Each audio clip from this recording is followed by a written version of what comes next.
This is how we are able to achieve a 4x ROAS on our ad spend over and over and over again because we added in all these layers of retargeting.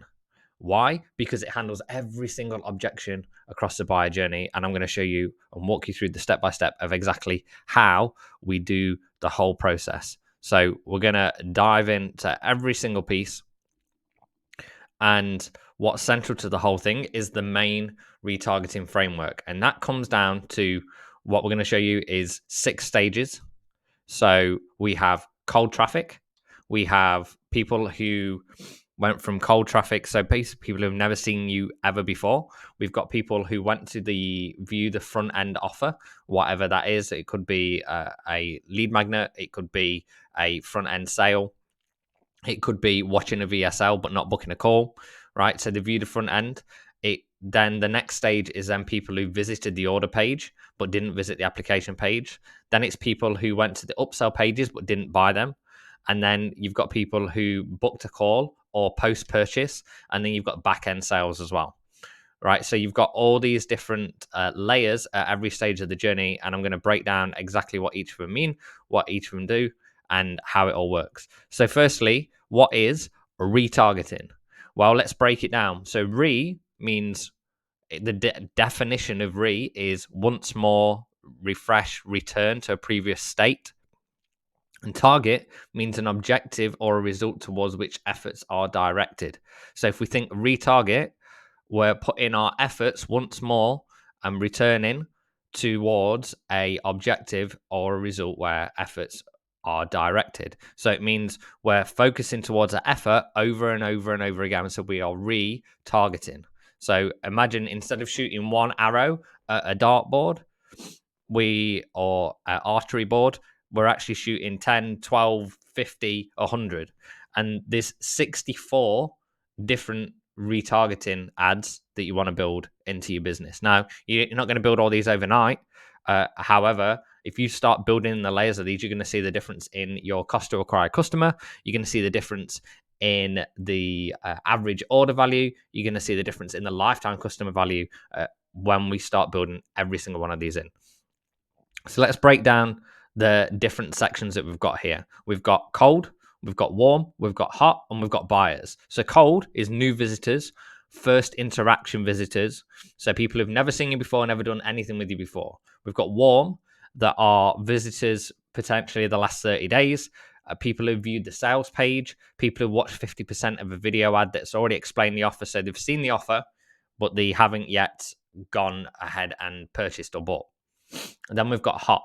So they're people who have visited the order page. They're very close to buying, but they haven't quite bought. And then we've got the people who have visited the application page. So let's say you are doing a video sales letter. People watch a video sales letter, and then from there, they come to an application to see if they are approved for a call. And on the application page, then they drop off at that point. Now, they're already hot because they've clicked on an ad, they've watched a video, they've waited for the call to action to pop up to say, do you want to book a call? They've clicked book a call, they've come to the next page, and then for some reason, they've dropped off at that point. They've either seen a certain application question where they're like, I don't want to fill that in, or they've gone, oh, this is too much work, or they've gone, I don't know if it's going to get me the result, right? Or they've just got distracted and something else has happened. So they're the hot ones. And then we've got buyers. So people who bought the front end product, people who booked a call already, but have not yet bought. People who booked a call maybe haven't bought yet. However, then we've also got the front end product, people who have bought already. So they kind of both go in this like green bucket because they're already shown highest levels of intent. So what are the 4 types of retargeting? We've got paid media, organic, one-on-one outreach, and one-to-many outreach. And they go in 4 different buckets. So let's break each one of those down. So paid media. Paid media is print, radio, social media, TV, all those things, right? So social media, you've got Facebook, you've got YouTube, you've got TikTok, you've got Instagram, Google Display. You've got hundreds and one different social media platforms. You know, we could go on for days with like Bing and like all the different like search engine ones. You could, be running Bing ads. They could also be running like Pinterest or anything like that, Snapchat, right? So it goes wide and it goes deep. Organic, we've got 4 different types on here as examples, and yeah, potentially there's more, but this gives you a good baseline to work from. Is organic, so we've got social media retargeting, and so that also links up to the paid version of that, but you can also do it from a organic perspective, right? Organic content, people see your stuff, people see it on LinkedIn, they see it on YouTube, they see it on Facebook, they see it on Instagram, wherever, and then they go ahead and go further and deeper into the funnel.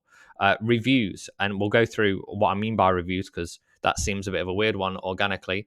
However, reviews actually a really good organic retargeting source. Word of mouth, good old fashioned word of mouth, right? Some of the best ways to refer is through word of mouth. And then SEO, so search engine optimization. Are you appearing at the top of search? And then what does that shadow funnel look like? So what we mean by shadow funnel is, what does it look like if I go and Google you? Is it good or is it bad?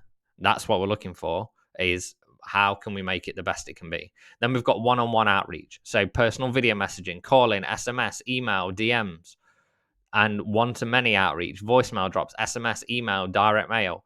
There's lots of different varieties here. So the difference between one-on-one outreach, you'll notice there's some crossover here where it's like, well, Paul, why have you got SMS on one-to-one outreach, and why would you also have SMS on one-to-many outreach? Well, the reason is because you can go and send a mass broadcast over email, right? You can send a campaign out to your whole list, or you could individually email those people one-on-one. Let's say you're in a business-to-business setting, or you might even be in a situation where you want to do a manual follow-up with someone who's maybe already in a pipeline and you're following them along.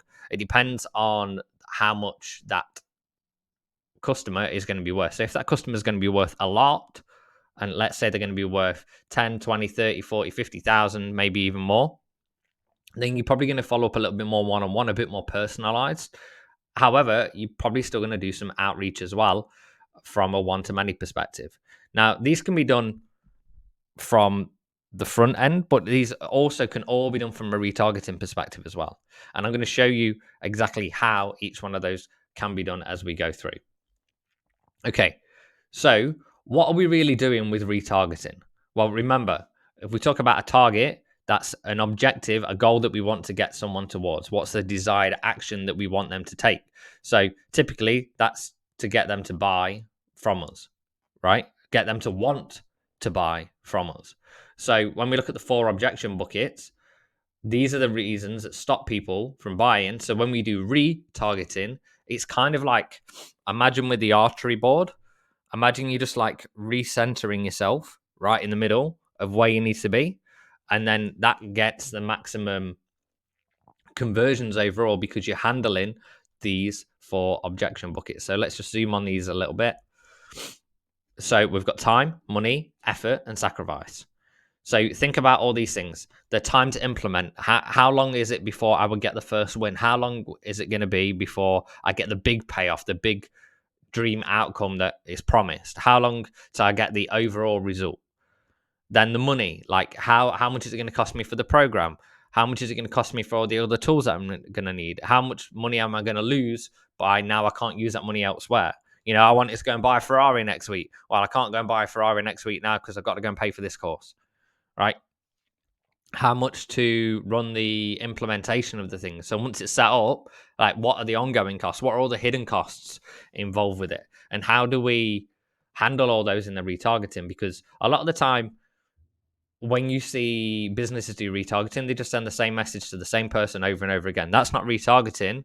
That's just trying to hit someone around the head with the same message over and over again and then hoping eventually it sticks. It's kind of like a window and door salesman coming to your front door and they're knocking on the door and say, would you like to buy some windows and doors? And you say, no, thank you, not today. And then they go around the back of your house and they're knocking your back door and they say, would you like to buy some windows and doors? And you say, no, thank you, not today. And then they climb up a ladder, they go to your top window of your bedroom and they knock on and they say, hello, would you like to buy some windows and doors today? Same message, still not going to work, right? So don't be that cheesy window and door salesman, right? Be the person that's handling every one of those objections along the way. So when we look at effort, like how do we handle the objections around effort? So we've got effort for getting started, effort for keeping going, effort of convincing others that this is a good idea, effort of completion. Like, how long is it going to take me to actually get through this whole thing? And the more you can reduce those things down and show the proof and the evidence that you can reduce those things down, the better the outcomes are going to be and the higher the conversion rate is going to be. So then sacrifice. What is the sacrifices of other things, right? What's it stopping you now doing that you could do before? What is the sacrifice of social status potentially in the short term? How are my friends and family going to think about me if I do this? What is the sacrificing of the relationships? What relationships am I going to give up? Right? Are you going to teach me something that's going to have me fire someone on my team that's been with me for 3 or 4 years? Right? There's different levels of sacrifice of relationships there, sacrifice of time and money as an overall. There's lots of different sacrifices that are being made. And if we're not answering those as those objections and turning those into, well, that's the best part, then we're not going to be getting the maximum amount of conversions, the maximum amount of average order value, and the maximum amount of lifetime customer value, which stops us from growing and scaling. Okay, so let's break down some of these individual retargeting strategies. So firstly, let's look at email. So email, you think you've got warm, you've got hot, and you've got buyers here, right? So they all kind of like tie in together. And sometimes we call these bullet campaigns. Sometimes we call these interest deadline sequences.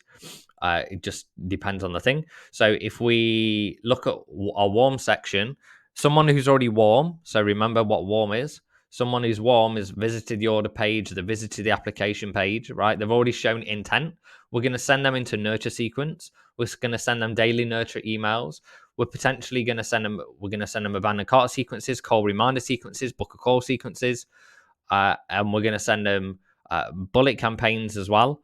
And I'll talk to you about what those intrigue deadline sequences look like. Then you've got people who are already buyers.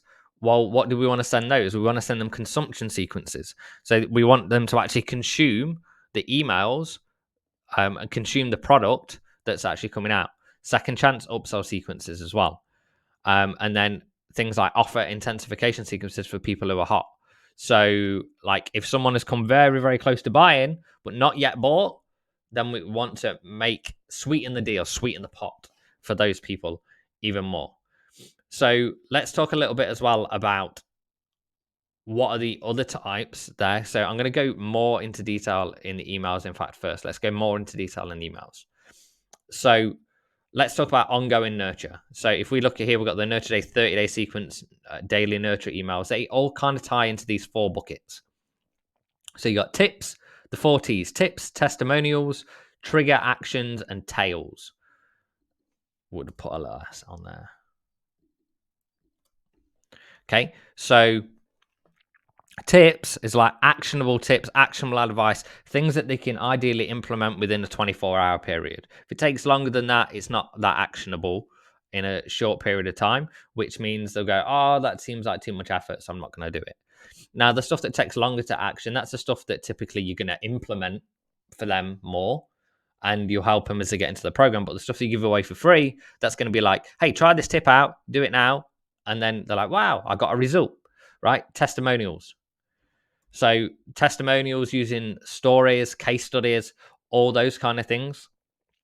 And then basically you can run this on kind of like a 4-day cycle every 4 days. So you've got tips on day 1, testimonials day 2, call to action, trigger actions on day 3, and then a tail on day 4. So what do I mean by tails? So like stories, right? Personal stories, something that creates that emotional connection, that emotional bond with the customer, with the audience that is reading those emails. So sometimes you would tie some of these things together. So you might have a story around the testimonial and it might have an actionable tip in it. And then you might have a call to action as well. However, if you kind of take this as a rule of thumb, if you have the 4 T's of tips, testimonials, trigger actions, and tails, each one of those is going to help you guide someone down the path in order to get them to go ahead and buy the next product in the sequence. So then the other campaigns we've got as well is, and we call these interest deadline sequences. Okay. So an interest deadline sequence, what you have is to start off with, someone, we send out an interest sequence and we look for a click. That's all we're looking for is a click. So we send, you'll see, we'll send 6 emails over 3 days in the morning and the evening. And over that period of time, if they click on any one of those, then they get taken out of that sequence. Once they click that, then they're going to go into 3-day deadline sequence, and then they go into the offer sequence. When they go into the offer sequence on here, then we do day 1 is about the benefits, day 2 is about the offer, and day 3 is last chance urgency building. And on day 3, you'll notice we send 1, 2, 3, 4 emails on the last day and 2 on the other 2 days. So on this one, we're sending 8 emails over 3 days. Sounds like a lot, but the thing is, the only people who are getting into this are the people who've already shown intent here. And these are not too heavy for the customer because the interest sequence is not too heavy. And the reason is because these are not like saying, hey, go and buy our stuff, go and buy our stuff. They're just creating intent and intrigue. So there's a balance point there where if you just do something that's completely clickbaity, curiosity, doesn't give you any idea what it is, you're going to bring the wrong people in there. But if you create some curiosity around the thing, then you can bring people to the next stage of the journey, which is into the offer sequence.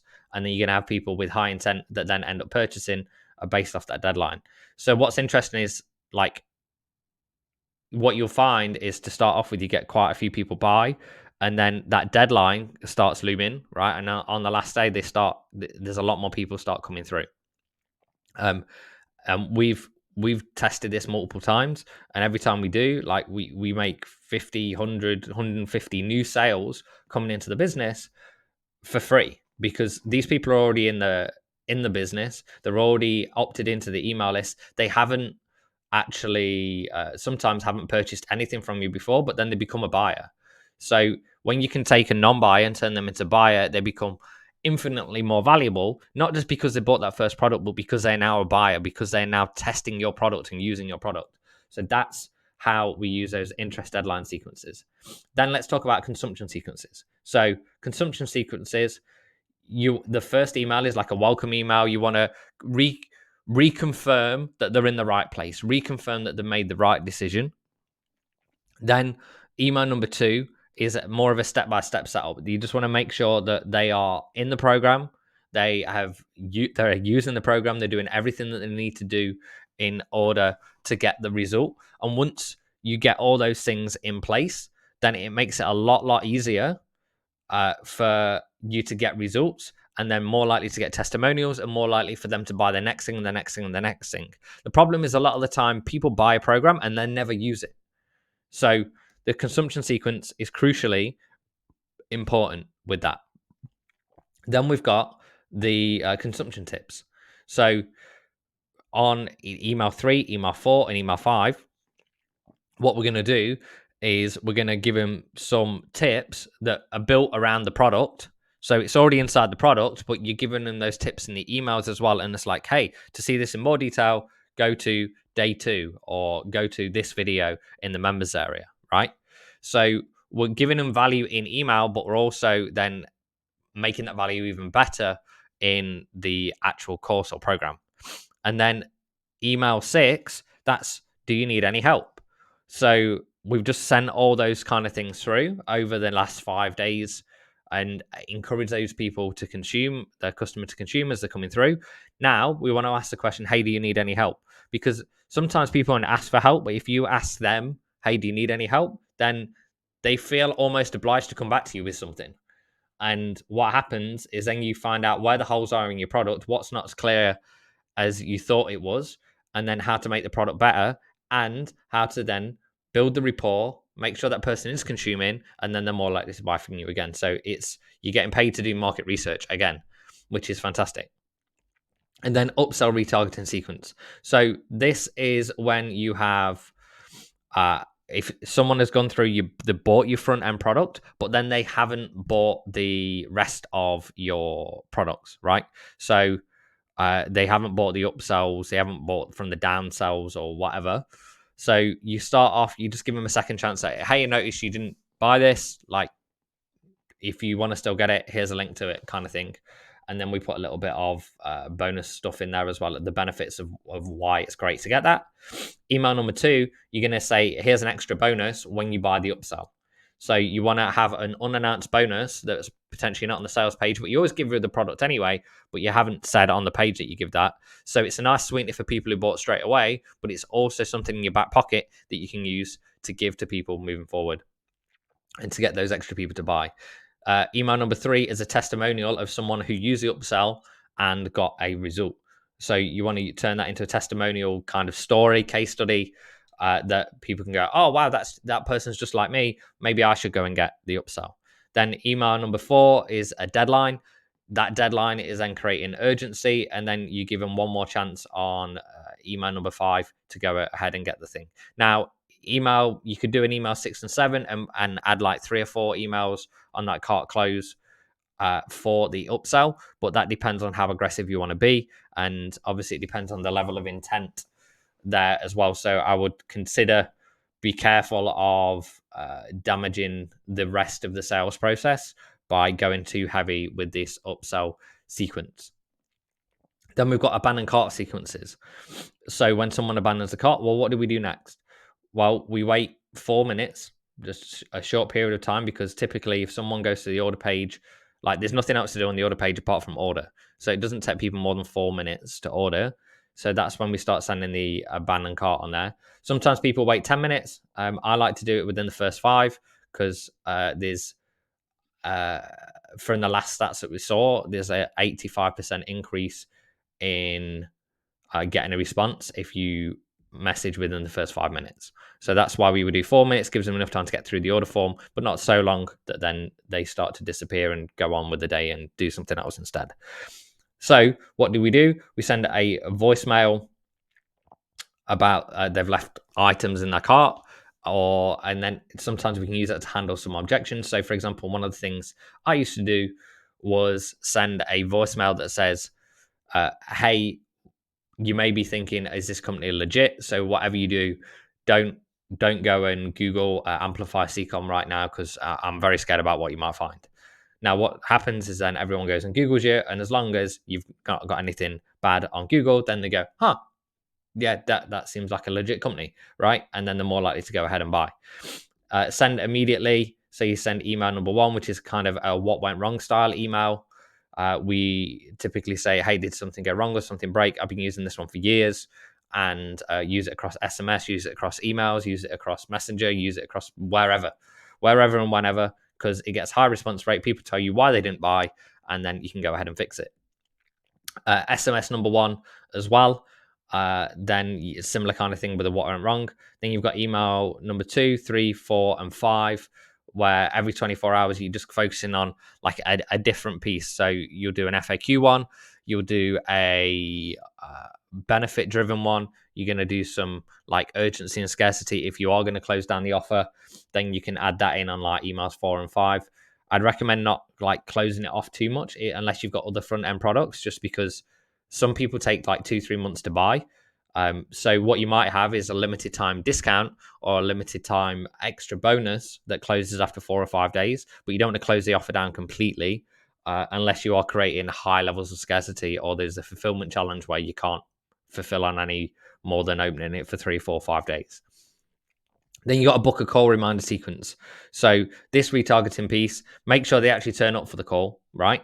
So we send a congratulations voicemail. This helps build rapport. People love this. People love the fact that it's like, oh, wow, you sent me a voicemail to my phone. I heard your voice straight away, right? All those things work really nicely. Then we're sending a confirmation email, confirmation SMS. We're sending that in a 2-parter. So it's just kind of like, hey, congratulations booking. By the way, can you just reply to this message and let me know that it's in your calendar and you've got everything you need? Then we've got email number 2. It's confirmation 24 hours before the call. And then we've got an SMS 1 hour before reminder. And then 2 minutes before, I typically use that for either, hey, just to let you know I'm going to be calling you in 2 minutes, or hey, just join in the Zoom room now. So I'll see you in there, right? So conversational. That's what we're looking to do here.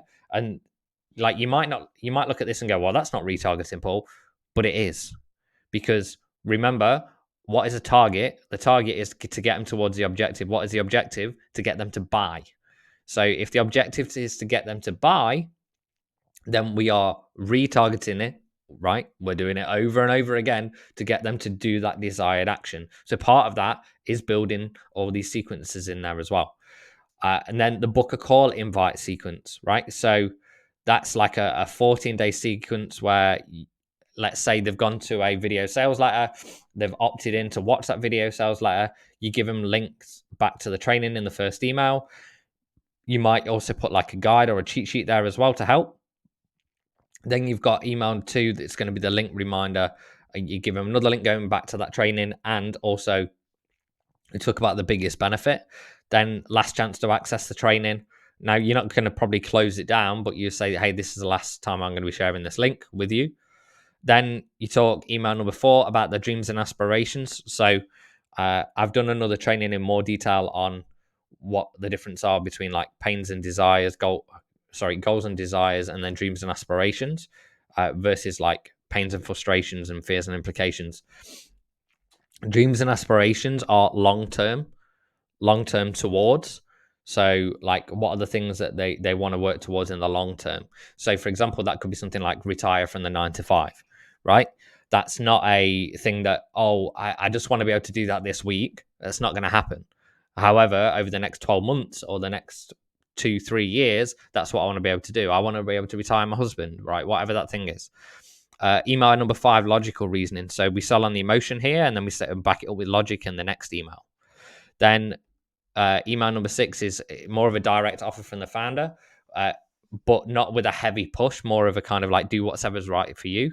Now, you can be more aggressive if you want to be. Just, to me, it doesn't help the long-term relationship with the list if you're too aggressive and too pushy early on, just because in the long term, like, you want people to buy from you over and over and over again. So anytime you're doing a call to action, it should be done in such a way where it feels like it's their decision to do that call to action rather than they've been pushed into it. Then email 7, 8, and 9, you're going to do testimonials in there. So you'll have a different testimonial, different case study, build the story around the thing as well, right? It should build emotion, and you should choose 3 different demographics and people that are from different walks of life. So by doing that, you're going to read that, and one of them is going to resonate with you more than the other.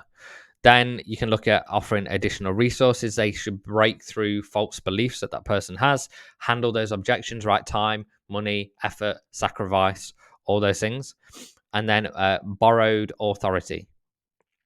So that's where you can have an external resource of maybe someone you've interviewed on your podcast that's got good clout in your industry, or like a external resource that like matches really well with what you do. And then email 14 is more additional resources. You might be taking them to your YouTube channel or your newsletter or wherever else. So it's kind of like, at that point, you've not got them to book a call. So make sure you give them more value. Okay, so that's a lot so far. We're going to go even deeper now into some of the other pieces. So remember, when we were talking on here, we were talking about one-to-many and one-on-one outreach. So one of the things that we can do on the one-on-one outreach is call in and SMS on the abandoned carts. So this is something really magical from the abandoned cart perspective, is we have called the abandoned carts. So calling the abandoned carts equals market research plus more cash in your pocket. So how do we do that, and why is that more cash in your pocket? So what if you could get paid to find out all your customers' pain points, and they actually give you cash for telling you their problems? Magic, right? So this is something that I've personally done in our business over and over again, and we've closed like 50% of the abandoned carts by doing this. And it also depends on your audience. That it depends how readily they are available to actually get on the phone and have a phone call. Sometimes it works better over SMS, but abandoned carts over phone is certainly the best starting point for this. So you start off, you say it's a courtesy call. Just wondered if something went wrong or something broke. Notice they left something in the basket. You thank them for the feedback after they give you what that feedback is of oh, this is why I didn't buy. You then reward them with a time limited bonus. Okay. And then you capture all those details in the CRM. Now, the time limited bonus, this is the magic of it. So what happens is they say, this is the reason why I didn't buy. It's, oh, thank you so much. Really appreciate you giving me that feedback. Then you say, I'm going to give you a reward. So I'd love to give you 20% off. Now, unfortunately, this is only valid for the next 24 hours. And you send them to a deadline version of the page. You say, oh, unfortunately, I can't affect the discount code. But then you handhold them through the close while you're on the call with them. So that's not kind of like, okay, great, are you going to go sign up now? That doesn't work. Instead, you say something like, okay, great. So I'm just going to give you that link now. Are you on your phone or are you on a computer? And they're like, oh, I'm on my computer. Great. Can you just type this in the address bar at the top? Yeah, sure. Right. So they type it in. Great. What can you see on your screen? Right. So you notice like we're reinforcing all the time. What you seeing on your screen? I'm seeing this. Okay, that's fantastic. You're in the right place. Okay, so if you just type in your details on there, and then let's just check that that code's working for you. I want to make sure your order goes through. Okay, is that okay with you? Yeah, that's fine. Okay, great. So we just walk them through the process, and by the end of it, great. If you just click submit now, then I can check it's gone through on our side and make sure everything's safe and secure for you. Fantastic, right? Feels like great customer service rather than pushy sales. Then what you do when you get off the call, you capture all the details in the CRM. You've made a sale, you've recovered the abandoned cart, and you found out all the reasons and concerns they had why they didn't buy, and now you can go and fix that on your funnel. So how you SMS abandoned carts, same kind of thing. You find out, hey, did something go wrong or something break? If they did reply, then you take that feedback, and then from there, you then give a reward with the time limit. Same thing, just pretty much the same messaging that I just gave you previously. The only difference is you write it in slightly shorter format because you're doing it over SMS, and you capture all those details in your CRM. So that is how we make more cash from every abandoned cart. Okay. So let's talk reviews. Now, how are reviews retargeting? Well, let's look at all the different types of reviews that there is. And these are all the places that people are seeing you and you are showing up. And bear in mind, a lot of the review sites have got external SEO that when they type in your name, these are things that are going to come up before the stuff that you want them to see comes up. Okay, so we've got external review sites, we've got Trustpilot, Better Business Bureau, other blogs and people who have talked about your stuff. We've got social, so we've got Google, TikTok, Instagram, Facebook, YouTube, any other popular social sites. So all these have got like review platforms on there, right? Or like even if they haven't got full review platforms, like there could still be other TikTokers like reviewing your product, right? Facebook's got reviews, Google reviews, etc. Search, we've got Google search reviews.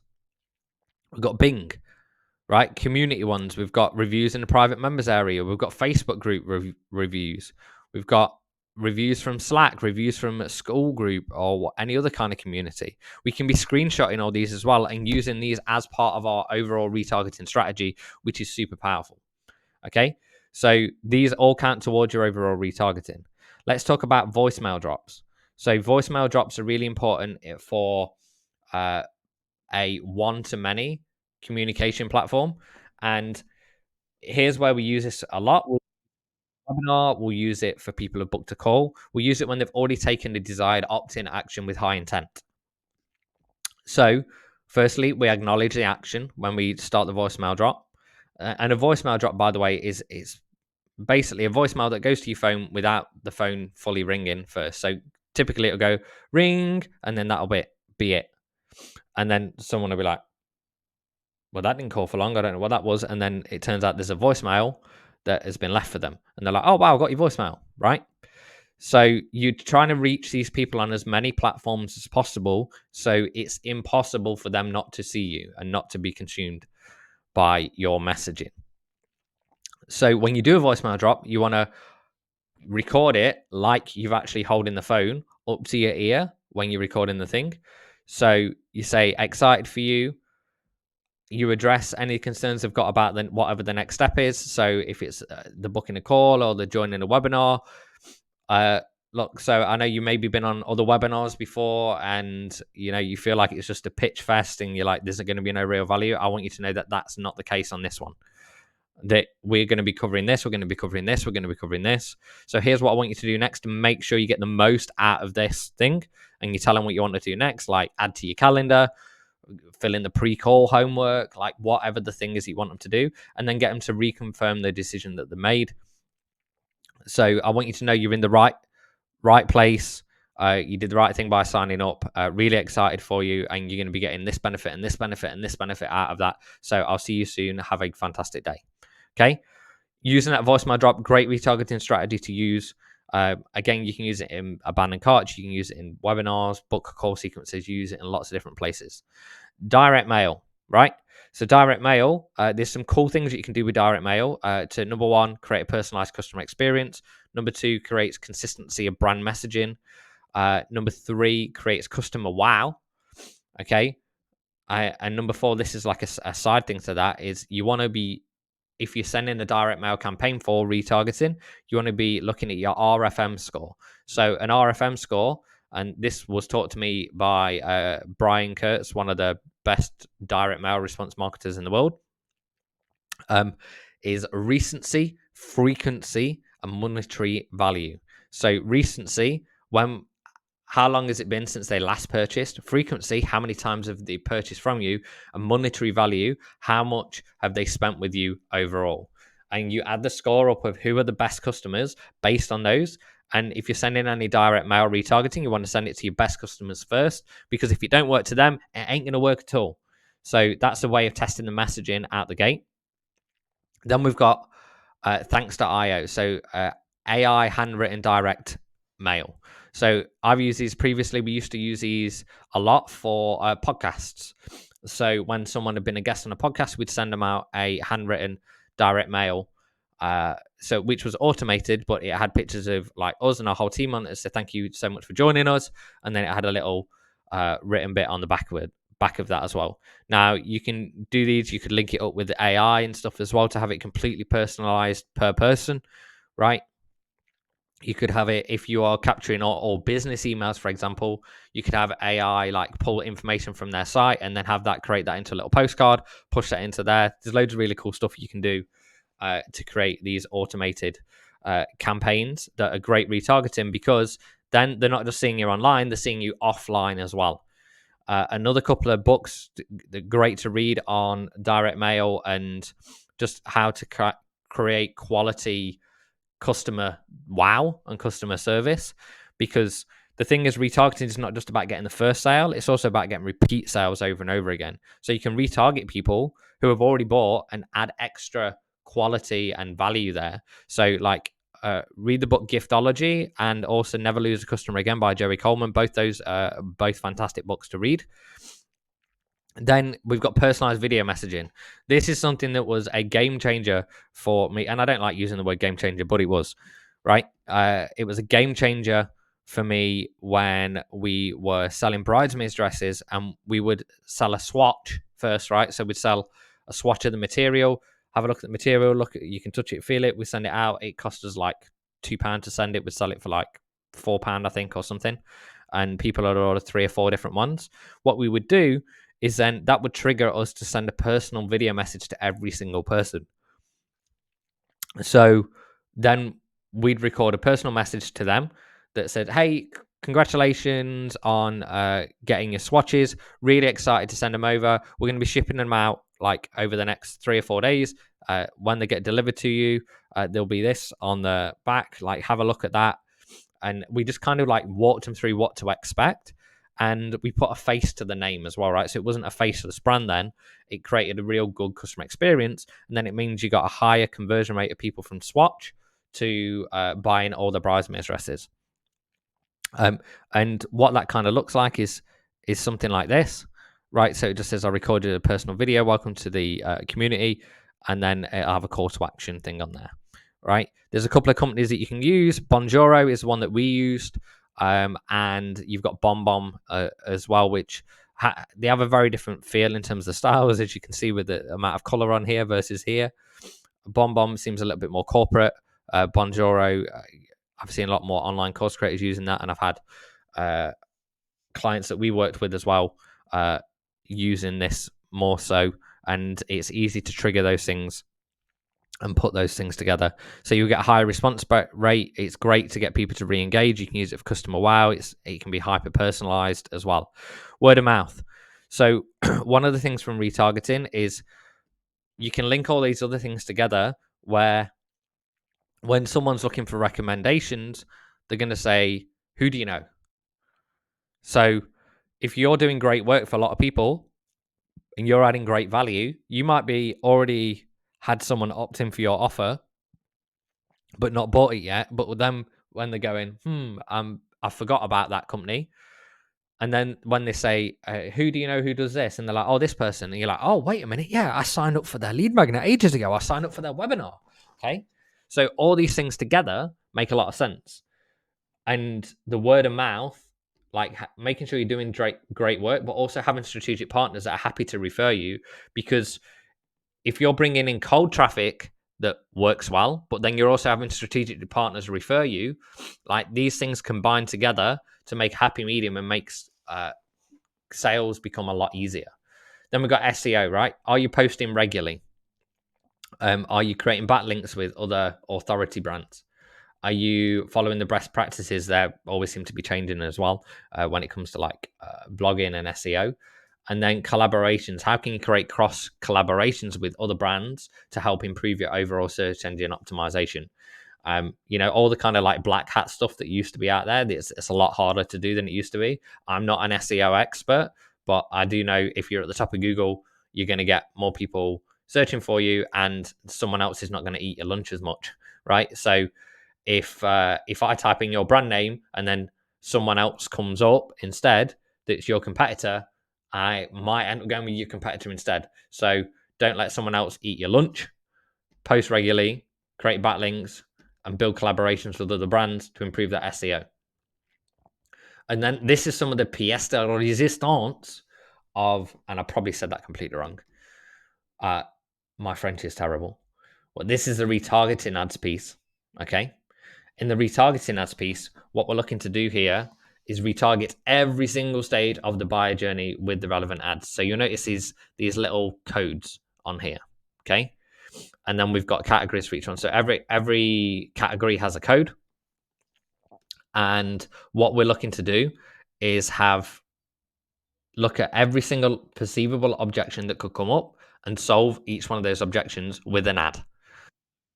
Facebook or YouTube or Google Display or like wherever it is, we've got like curiosity. So we've got different hooks. We've got curiosity hooks. We've got negative hooks. We've got positive hooks. We've got ones that throw stones at the competitors. We've got ones that are just value only. We've got ones around the belief around the vehicle. So what we mean by the belief around the vehicle, that is like the opportunity, right? So like for example, let's say you were selling teaching people how to sell on Amazon, that is your vehicle, is look, selling on Amazon is the way to get rich, right? So there's going to be false beliefs around why Amazon is hard. The internal beliefs that they've got, why they can't do it, why they haven't got the skills to do it. So like showing the proof of overcoming those things. The external beliefs. And when we say internal beliefs, that's more about kind of like the confidence and things like that. The external beliefs is more like the skills and the tools. So, I don't know how to run ads, right? That's an external belief. An internal belief is I'm concerned of if I do this, I don't know if I'll lose money, and I haven't got the confidence of running paid ads, right? Different, more of an internal belief. What if I do it wrong, right? Those kind of things. A tutorial of the methodology. So you want to have a specific system, a specific step-by-step process that you take people through to make yours unique compared to everyone else's, your unique methodology, right? So that creates in a way your own unique mechanism, your unique way of doing things. And running through that as a tutorial is going to help the overall conversion rate, because they're like, oh, I can see why I haven't been successful before because I missed out that step. Thank you for guiding me on that step. Now I want to go buy your product, right? The origin story. So what is it about your story that's different, that compels people to go, oh my God, that person was just like me, right? Because firstly, someone wants to feel understood. If you put yourself on a pedestal and don't show that you were like them, or you don't have someone in the business that can be like they were, right? You need the advocate for the customer, because otherwise it doesn't become relatable. Sometimes you see companies do this with like a mascot and stuff like that. But ideally, if you can do it with a person, even better. And then we've got more things around like testimonial reels, right? Focusing on the logic versus emotion, branded and non-branded search campaigns. So the branded ones where it's literally like, are you at the top of the search for your own brand name? Are you at the top of the search for those things that people would be searching for about your brand, right? And then testimonials. We want to be using testimonials to handle the objections of time, money, ability, any other biggest objection that they've got, any objections around like guarantees, right? Having authority pieces in there as well. So potentially when you've been speaking on stage or like podcast snippets, those things. We want what went wrong, ads as well. So like we talked about that with the emails and the SMSs and things. But the what went wrong message is something that you can put on ads as well. Hey, did something break? Like, let us know. And then here's a link to go back to the page. Maybe you forgot something, right? So we've got lots of different ads for each stage of the buyer journey. And there's like 55 of these altogether. And you want to fill every single one and really have multiples for each one. Okay.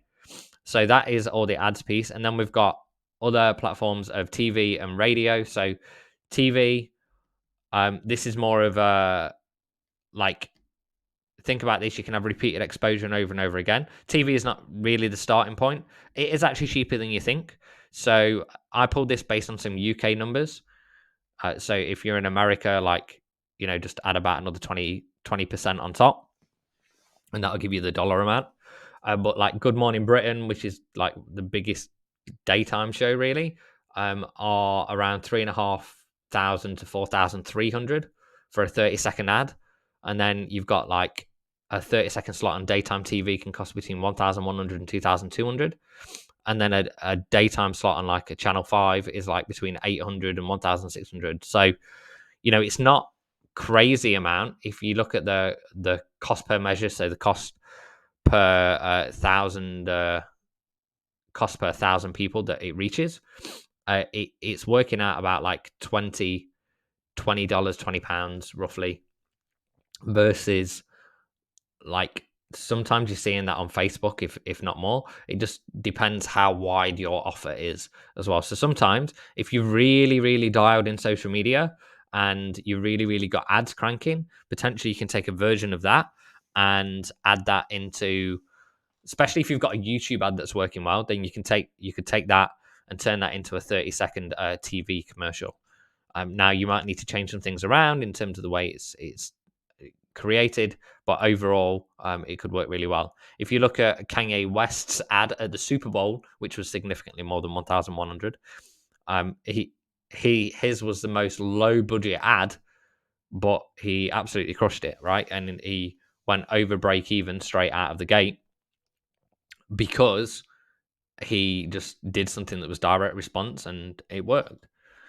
You've also got things like in video as well, right? So you'll see this on my screen if I just zoom right in. It might be a little bit pixelated, but you see like when these things pop up over the screen. They don't do this as much in the UK as I've seen like in either European countries or in the US. But like these just like banner displays over the top of your program, where you need to have something ultra compelling and also ideally have a QR code that someone can scan. So like, I'm not a massive fan of just literally going, look, here's a car, great, but like, what do you want me to do? Where do you want me to go next? All those kind of things. You want to have a direct call to action. I think that's the thing that gets lost a lot with TV sometimes, is we don't have that direct call to action there. Then radio is another one.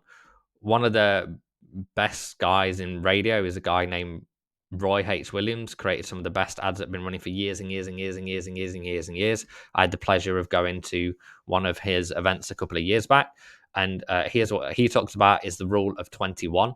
So if you have an ad running 21 times per week, so that might be like 3 slots per day, 7 days a week, or it could be 7 slots 3 times a week, right? The person on average will hear that ad 3 times.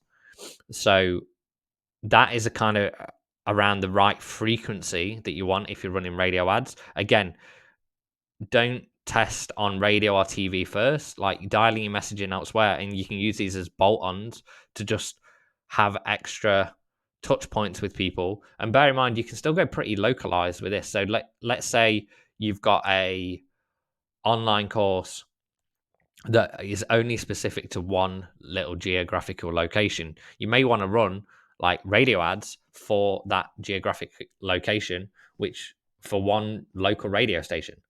So the different types are like jingles, drama, testimonials, anything that kind of gets your brain referencing that back every time you hear it. You're like, oh, I know that's that, right? So it's a lot of brand building stuff on radio, but you can also do some elements of direct response, and you can tell story and all that kind of stuff. So just looking at the cost of radio advertising. So you see like a national campaign is like 300,000. Again, like put 25% on if it's dollars. A local one station campaign is between 4K and 10K. So it's not ridiculously expensive, but you'll see the cost per 1,000 ads delivered is between £2 and £5. So in some ways that's cheaper than social media, but you're going a lot broader. And the idea of someone actually taking action there, they've got to do more effort than just clicking a button. So they're the upsides and downsides to using TV and radio. So that is really a run through of the whole of this retargeting strategy and retargeting framework, where you want to be adding in all these different layers of retargeting, right? At every stage of the buyer journey, whether it be Facebook, Instagram, YouTube, Google Ads, right, TikTok, whatever you want to add into there, but you want to add in all the layers of retargeting. So cold traffic, front people who viewed the front end, viewed the order page, upsells, post purchase, all those pieces, and then separate all those layers of retargeting out, and then use all the different types of retargeting. So paid media, organic, one-on-one outreach, and one-to-many outreach. You do all those, you will make more money, you will lower your cost to acquire a customer, and you'll have a higher return on ad spend. So enjoy that. Have a fantastic day, and catch you soon.